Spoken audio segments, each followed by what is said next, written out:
अनादिकाल में भगवान विष्णु हुए, नाभि पे कमल, कमल पे ब्रह्मा, ब्रह्मा के मरीचि, मरीचि के कश्यप, कश्यप के विवस्वान मनु, जिन्हें श्राद्ध मनु भी कहा जाता है। इनके सुद्युम्न नाम का बालक हुआ। एक दिन वो बालक युवा था तो उसने नहीं मानी किसी की बात, भगवान की बिना इच्छा के वो इलाव्रत खंड नाम के वन में चला गया। इलाव्रत खंड नाम के वन में चला गया तो वहां उस वन को ये श्राप था कि कोई भी बिना शंकर पार्वती की आज्ञा के इस वन में प्रवेश करेगा तो वो उसका लिंग परिवर्तन हो जाएगा, घोड़ी घोड़े और घोड़े घोड़ियां बन जाएंगे, स्त्री पुरुष, पुरुष स्त्री बन जाएंगे। ऐसा ही हुआ। वो सुद्युम्न नाम का बालक स्त्री बन गया और उसके साथ जो सैनिक गए थे वो भी स्त्रियां बन गए, घोड़े थे वो घोड़ियां बन गए, घोड़ी थी वो घोड़े बन गए। अब क्या हुआ प्यारे, इतने में क्या हुआ, ये परिस्थिति बनी और वो बालक शर्म की वजह से अपने राज्य में नहीं गया, उसी वन में घूमने लगा। वन में घूमने लगा तो बुद्ध का आश्रम मिला, बुद्ध के आश्रम में उसने शरण ली और बुद्ध से उसका गंधर्व विवाह हो गया। तो बुद्ध और पुरुरवा के संयोग, बुद्ध और इला नाम की इस कन्या के संयोग से पुरुरवा नाम के बालक की उत्पत्ति हुई। पुरुरवा नाम के बालक की उत्पत्ति हुई तो उस इलाव्रत खंड में जाने के बाद उसके कन्या का नाम इला रख दिया गया।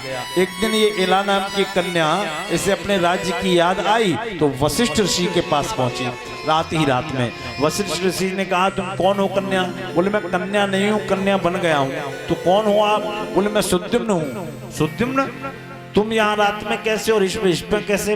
प्रभु मैं इलाव्रत खंड में प्रवेश कर गया था, वहां मेरा लिंग परिवर्तन हो गया, तो अब मैं सही कैसे होऊंगा? तो गुरुजी ने कहा उसकी चिंता मत करो, भगवान शंकर से हम बात करेंगे। भगवान शंकर से निवेदन किया तो भगवान ने कहा श्राप का असर खत्म नहीं होगा, लेकिन आप तपस्वी आचार्य हैं तो आपके कहने से इस श्राप को थोड़ा परिवर्तित किए देते हैं। क्या परिवर्तन करना है इसमें? बोले परिवर्तन ये करना है कि 6 महीने स्त्री रहेगा और 6 महीने ये पुरुष रहेगा। इसी के बाद इसी वंश में राजा शर्याती हुए। शर्याती की कन्या सुकन्या हुई। कन्या एक दिन बागों में खेल रही थी, उसने एक पेड़ के सहारे बामी को जमा देखा। उन बामियों में से 2 ज्योतियां चमक रही थी। उस कन्या ने कहा यह अद्भुत चीज क्या है? तो एक लकड़ी को उठाया, उन ज्योतियों में चुभो दिया, ज्योतियां बुझ गईं, उनमें से रक्त की धार फूट गई और बामी फूटी, आह की आवाज आई। अंदर एक ऋषि बैठे तपस्या कर रहे थे जो बिल्कुल कंकाल बन चुके थे। राजा शर्याती को पता लगा, शर्याती दौड़े दौड़े आए, राजा ने क्षमा मांगी। उन ऋषि का नाम था च्यवन। क्या नाम था? च्यवन नाम के ऋषि थे वो। तो क्षमा मांगी और कहा मेरी पुत्री ने आपको नेत्रहीन किया है, मेरी पुत्री आपका जीवन पार करेगी। तो पुत्री के हाथ में उनका हाथ दिया, पाणिग्रहण संस्कार किया, उनसे विवाह हो गया। विवाह हो गया तो स्त्री की पुरुष की दोनों की कामना होती कि संसार आगे बढ़े, क्रम आगे बढ़े, तो यौवन कैसे आएगा? उसी समय अश्विनी कुमार आए, उन्होंने एक औषधि तैयार की, एक दवा बनाई बहुत अच्छी जिसका नाम था प्राश। तो च्यवन ऋषि को सबसे पहले वो दी थी, इसलिए उसका नाम हो गया च्यवन प्राश। झंडू और डाबर वाला नहीं, बहुत अच्छी दवा होती थी वो, तो बहुत ताकतवर होती थी। तो च्यवन प्राश नाम की औषधि तैयार की, वो उनको दी, उससे यौवन आया, परिवार का वंश आगे बढ़ा। उसके बाद शर्याती के पुत्र आनर्त, आनर्त के रैवत, रैवत के विवस्वत मनु, इनके नभग, नाभाग अम्बरीश। अम्बरीश जी ने एकादशी का व्रत किया था। एकादशी के व्रत के प्रभाव से दुर्वासा जी ने उन पर क्रोध किया, लेकिन उनके क्रोध का उन पर कोई असर नहीं पड़ा। इसके बाद इसी वंश में इक्ष्वाक वंश आया।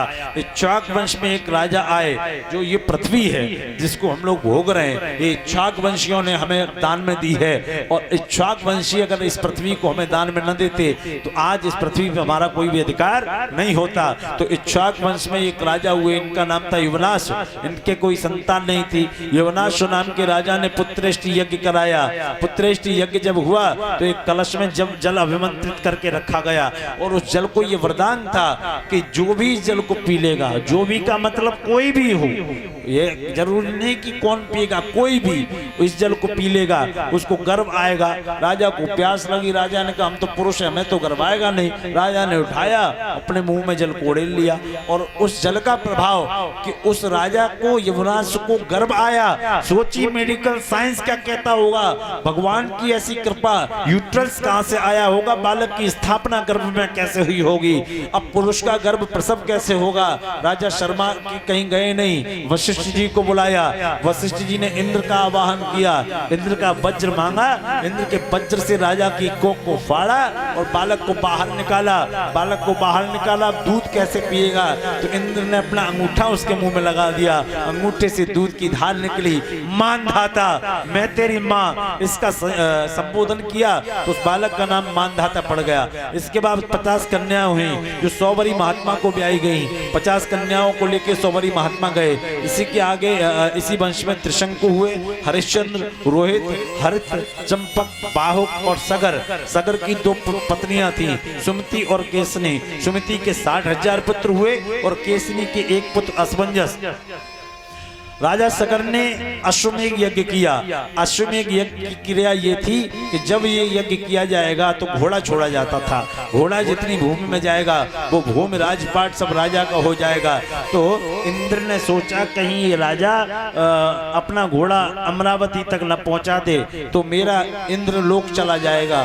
तो इंद्र ने उस घोड़े को चुराया और बंगाल में जाके बंगाल की खाड़ी के निकट पश्चिम बंगाल में गंगा सागर तट पे कपिल मुनि के आश्रम में उस घोड़े को बांध दिया। राजा सगर के 60,000 पुत्र घोड़े की रखवाली करते हुए चल रहे थे। घोड़े की रखवाली करते हुए 60,000 पुत्र चल रहे थे। तो देखा कि महात्मा कपिल के आगे वो घोड़ा बंधा है। सगर के 60,000 पुत्रों ने अभिमान भरी भाषा में कहा, कितना ढोंगी महात्मा है, हमें देख के तपस्या में बैठ गया, हमारे घोड़े का इसने हरण कर लिया है। गालियां देने लगे।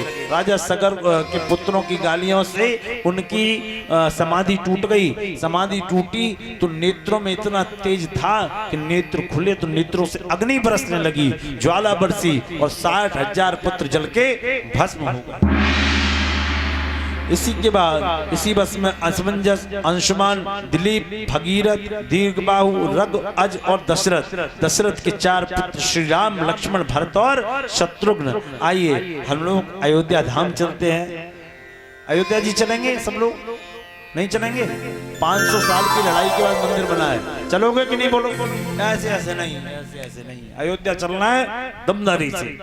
हो सीताराम जी की प्यारी राजधानी लागे, मन धानी लागे, मन खानी चो मिठो सरियो जी को